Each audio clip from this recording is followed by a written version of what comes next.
ಕಾಲೇಜ್ಗೆ ದಾಖಲಾಗುವಂತಹ ವೇಳೆ ಪರಿಶೀಲನೆಗಾಗಿ ನೀಡಿದ ಅಂಕಪಟ್ಟಿಗಳನ್ನು ವಾಪಸ್ ಕೊಡುತ್ತಿಲ್ಲ ಅಂತ ಹೇಳಿ ದಿಗ್ವಿಜಯ ಗ್ರಾಮೀಣ ಬಿಎಡ್ ಕಾಲೇಜು ವಿರುದ್ಧ ವಿದ್ಯಾರ್ಥಿನಿ ಆಕ್ರೋಶ ವ್ಯಕ್ತಪಡಿಸಿದ್ದಾಳೆ.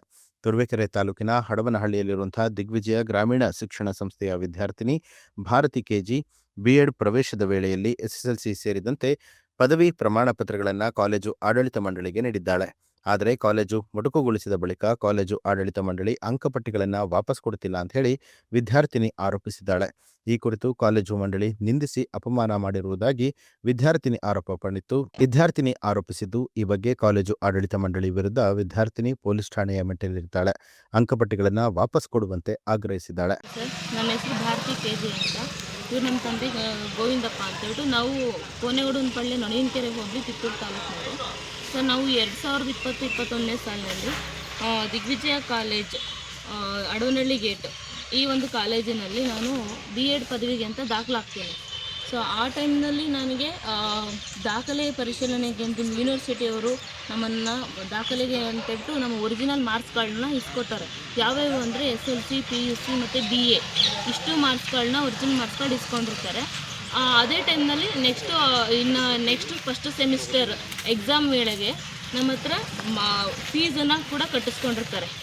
30,000 ಕಾಲೇಜಿನ ಒಂದು ಪ್ರಾಂಶುಪಾಲರ ಬಳಿ ನಾವು ಕಟ್ಟಿರ್ತೀವಿ. ಮತ್ತು ಇನ್ನು 5,000 ಫೋನ್ಪೇ ಅಂತ ಹೇಳ್ಬಿಟ್ಟು ಕಾಲೇಜಿನ ಮುಖ್ಯ ಕಾರ್ಯದರ್ಶಿಗಳಾದಂತಹ ಭರತ್ ಕುಮಾರ್ ಸರ್ ಹತ್ರನೂ ಕಟ್ಟಿರ್ತೀವಿ.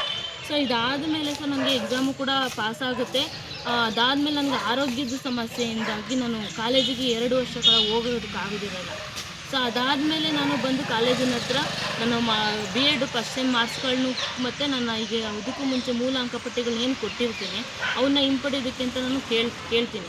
ಅವರು ನೀವು ಫುಲ್ಲು ಅಮೌಂಟನ್ನು ಪೇ ಮಾಡಿ ಇಸ್ಕೊಂಡು ಹೋಗಿ ಅಂತ ಹೇಳ್ತಾರೆ. ಅದಾದಮೇಲೆ ನಾನು ಸರ್ ಎಷ್ಟು ಏನು ಅಂತ ಕೇಳಿದ್ದಕ್ಕೆ ನೀವು ಎಷ್ಟು ಬಿಟ್ಟಿದ್ದೀರೋ ಅಷ್ಟನ್ನು ಕೂಡ ಕೊಡಿ ಅಂತಾರೆ.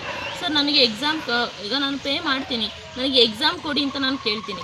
ಎಕ್ಸಾಮ್ ಕೊಡೋದಕ್ಕೆ ಸರಿ ಆಯಿತು, ನಾನು ಯೂನಿವರ್ಸಿಟಿ ವಿಚಾರಿಸ್ತೀನಿ, ಮುಖ್ಯ ಕಾರ್ಯದರ್ಶಿಗಳನ್ನ ವಿಚಾರಿಸ್ತೀನಿ, ಇವತ್ತು ಬನ್ನಿ ಆವತ್ತು ಬನ್ನಿ ಅಂತ ಹೇಳ್ಬಿಟ್ಟು ನಮ್ಮನ್ನು ಹೇಳಿ ಕಳಿಸ್ತಾಯಿದ್ರು. ಹೀಗೆ ಅಲ್ದು ನನಗೂ ಸಾಕಾಗಿ, ನನಗೂ ಕೂಡ ಒಂದು ಮಗು ಇದೆ, ಅದಕ್ಕೊಂದು ಜೀವನ ನೋಡಬೇಕು, ನಾನು ಕೆಲಸಕ್ಕೆ ಹೋಗಬೇಕು ಅಂತ ಹೇಳ್ಬಿಟ್ಟು ಆವಾಗ ಆ ಕ್ಷಣಕ್ಕೆ ನಾನು ಬಿಟ್ಟು ನನ್ನ ಜೀವನಕ್ಕೆ ನೋಡ್ಕೋತೀನಿ. ಅದಾದ 1 ವರ್ಷಕ್ಕೆ ಮತ್ತೆ 2025 ಸೆಪ್ಟೆಂಬರ್ ತಿಂಗಳಲ್ಲಿ ನಾನು ಮತ್ತೆ ಬರ್ತೀನಿ. ಬಂದು ಕಾಲೇಜಿನಲ್ಲಿ ಪ್ರಿನ್ಸಿಪಾಲ್ನ ವಿಚಾರಿಸಿದಾಗ ಅವರು ಅವಾಗಲೂ ಹೇಳೋದು ಅಷ್ಟೇ, ಫುಲ್ ಫೀಸ್ ಕೇಳ್ತಾ ಇದ್ದಾರಮ್ಮ ಕಾರ್ಯದರ್ಶಿಗಳು, ಯಾವುದನ್ನು ಕೊಡಿ, ಆಮೇಲೆ ಮಾರ್ಕ್ಸ್ ಕಾರ್ಡ್ ಕೊಡ್ತಾರೆ ಅಂತ ಹೇಳಿದ್ದಾರೆ ಅಂತ ಹೇಳಿದರು. ಸರಿ, ಎಷ್ಟು ಕೊಡಬೇಕು ಅಂತಂದರೆ 85,000 ಕೊಡಿ ಅಂತ ಹೇಳಿದ್ರು. ಸರಿ ಆಯಿತು, ನಾನು ಕೊಡ್ತೀನಿ, ಇಲ್ಲ ಅಂತ ಅಲ್ಲ, ನನಗೆ ಈಗ ಎಕ್ಸಾಮ್ ಬರೆಯೋದಕ್ಕೆ ಅವಕಾಶ ಕೊಡಿ, ಎಕ್ಸಾಮ್ ಬರೆದು ನಾನು ಕೊಡ್ತೀನಿ, ಇಲ್ಲ ಅದಕ್ಕೆ ಸೆಮ್ ವೈಸ್ ನಾನು ಕಟ್ಕೊಂಡು ಹೋಗ್ತೀನಿ ಅಂತಲೂ ಹೇಳಿದೆ. ಅದಕ್ಕೆ ಅವ್ರು ಏನು ಹೇಳಿದ್ರು, ಸರಿ ನಾವು ಯೂನಿವರ್ಸಿಟಿ ಹತ್ರ ಹೋಗಿ ವಿಚಾರಿಸ್ಬಿಟ್ಟು ಹೇಳ್ತೀವಿ, ಜನವರಿ ತಿಂಗಳಲ್ಲಿ ನೋಟಿಫಿಕೇಷನ್ ಬರುತ್ತೆ, ಹೋಗಿ ಅಂತೇಳಿ ಕಳಿಸ್ತಾರೆ. ನಾನು ಮತ್ತೆ ಜನವರಿ ತಿಂಗಳಲ್ಲಿ ಹೋಗಿ ವಿಸಿಟ್ ಮಾಡ್ತೀನಿ. ಆವಾಗಲೂ ಏನು ಹೇಳ್ತಾರೆ ಅವರು, ಇಲ್ಲ ನಾವು ವಿಚಾರಿಸ್ತಾ ಇದ್ದೀವಿ, ವೆಯ್ಟ್ ಮಾಡಿ ಅಂತ ಒಂದು 2 ದಿವಸ ಆಲಿಸ್ತಾರೆ.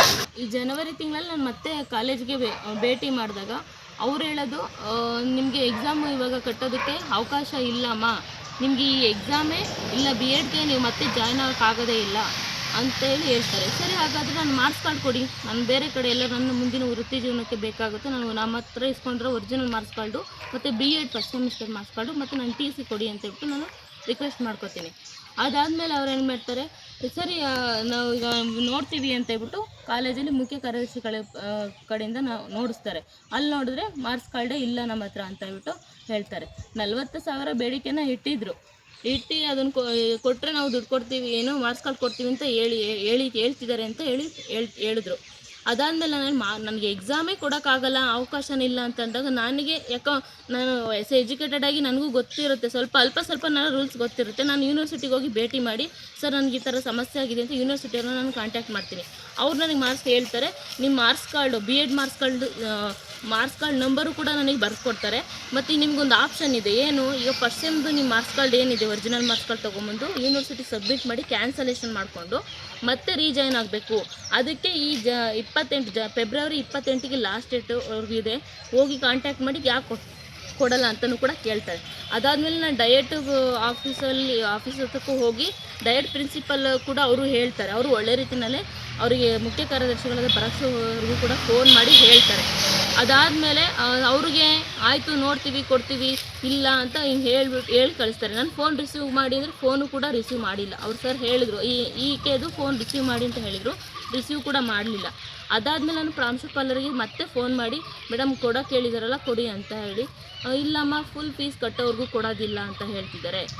ಸರ್ ಮೇಡಮ್ 45,000 ಹೇಳಿದ್ರಲ್ಲ, ಇವಾಗ ಮತ್ತೆ ಎಷ್ಟು ಕಟ್ಟಬೇಕಾಗ? ನಾನು 85,000 ಕೇಳ್ತಿದ್ದಾರೆ ಕಣಮ್ಮ ಅಂತ ಹೇಳ್ತಾರೆ. ಅಂದರೆ ಸ್ಟಾರ್ಟಿಂಗು 45,000 ಕೊಟ್ಟಿದ್ರಾಗೆ ಇತ್ತಿತ್ತು, ಮಾರ್ಕ್ಸ್ ಕಾರ್ಡ್ ಇತ್ತು ಕೊಡ್ತೇನೆ ಅಂತ ಹೇಳಿದರು. ನಾನು ಯಾವಾಗ ಡಯಟ್ ಪ್ರಿನ್ಸಿಪಾಲ್ ಕಡೆಯಿಂದ ನಾನು ಫೋನ್ ಮಾಡಿಸಿದ್ರೆ ಅದಾದ್ಮೇಲೆ ಮತ್ತೆ 85,000 ಕೇಳ್ತಿದ್ದಾರೆ. ಆ ನಡುವೆ ಅವ್ರ ಕಾಲೇಜಲ್ಲಿ ಇಲ್ಲ ಅಂದವರು ಮತ್ತು ಡಯಟ್ ಪ್ರಿನ್ಸಿಪಾಲ್ ಫೋನ್ ಮಾಡಿ ಹೇಳಿದ ಮೇಲೆ 85,000 ಕೊಟ್ಟರೆ ಇದೆ ಅಂತ ಹೇಳ್ತಿದ್ದಾರೆ. ಸೊ ಇದಕ್ಕೆ ನಮಗೆ ಯಾವ ಥರ ನಾವು ನ್ಯಾಯ ಕೇಳಬೇಕು ಅಂತ ಹೇಳ್ಬಿಟ್ಟು ನಮ್ಮ ತಂದೆಯವ್ರನ್ನ ನಾವು ಕರ್ಕೊಂಡೋಗಿ ವಿಚಾರಿಸಿ ಮತ್ತೊಮ್ಮೆ ಕಾಲೇಜಿಗೆ ವಿಸಿಟ್ ಮಾಡಿದಾಗ ಅವ್ರು ಮತ್ತೆ ನಮ್ಮ ಹತ್ರ ಇಲ್ಲ, ನೀವು ಯಾರಿಗೆ ಕೊಟ್ಟಿದ್ದೀರಾ, ನೀವು ಜಾಯಿನ್ ಆದ ಟೈಮಲ್ಲಿ ಇದ್ದಂಥ ಪ್ರಾಂಶುಪಾಲರದೇ ಹೊಣೆ, ಹೋಗಿ ಅಲ್ಲೇ ವಿಚಾರಿಸ್ಕೊಳ್ಳಿ ಅಂತ ಸ್ವಲ್ಪ ಜೋರಾಗಿ ದಬ್ಬಾಳಿಕೆಯಿಂದನೂ ಮಾತಾಡ್ತಾರೆ. ಸ್ವಲ್ಪ ಇದು ಹೋಗಿ get out of my college ಅಂತಲೂ ಹೇಳಿದರು. ಏಕವಚನದಲ್ಲಿ ಕೂಡ ಅವಳು ಅಂತ ಕೂಡ ಮಾತಾಡಿಸಿದ್ರು. ಬೇಜಾರಾಯಿತು. ಅದಾದಮೇಲೆ ನೆಕ್ಸ್ಟು ಇದಕ್ಕೆ ನಾವು ಈಗ ಯಾರಿಗಾದ್ರೂ ಕಂಪ್ಲೇಂಟ್ ಕೊಟ್ಕೊಳ್ಳಿ, ಏನಾರ ಮಾಡ್ಕೊಳ್ಳಿ ಅಂತಂದರು. ಈಗ ನಮಗೆ ಜವಾಬ್ದಾರಿ ಇಲ್ಲ ಅಂತೇಳ್ಬಿಟ್ಟು ಅವ್ರು ಏನು ಮಾಡಿದ್ರು, ಒಂದು ಪೇಪರಲ್ಲಿ ರಿಟರ್ನಲ್ಲಿ ಬರ್ಕೊಡ್ತೀವಿ ಅಂತ ಹೇಳ್ಬಿಟ್ಟು ಪ್ರಾಂಶುಪಾಲ ಕಡೆಯಿಂದ ನಮ್ಮ ಜವಾಬ್ದಾರಿ ಇಲ್ಲ, ಆವಾಗ ಇದ್ದಂಥ ಪ್ರಾಂಶುಪಾಲರ ಜವಾಬ್ದಾರಿ ಅಂತ ಈ ಥರ ಬೇಜವಾಬ್ದಾರಿ. ಸರ್ ನಾನು ಕೇಳೋದು, ನಾವು ಒಂದು ಸಂಸ್ಥೆನ ನಂಬಿ ಬಂದು ಸೇರ್ಕೋತೀವಿ. ಸೊ ಸಂಸ್ಥೆಯಲ್ಲಿ ಇದು ಅವರು ಎಲ್ಲ ಪ್ರತಿಯೊಂದಕ್ಕೂ ಕೊಟ್ಟಿದ್ದಾರೆ. ID ಕಾರ್ಡ್ ಕೊಟ್ಟಿದ್ದಾರೆ, ರೆಸಿಪ್ಟ್ ಕೂಡ ಕೊಟ್ಟಿದ್ದಾರೆ. ನೋಡಿ, ಇದು ID ಕಾರ್ಡು, ಇದು ರೆಸಿಪ್ಟು.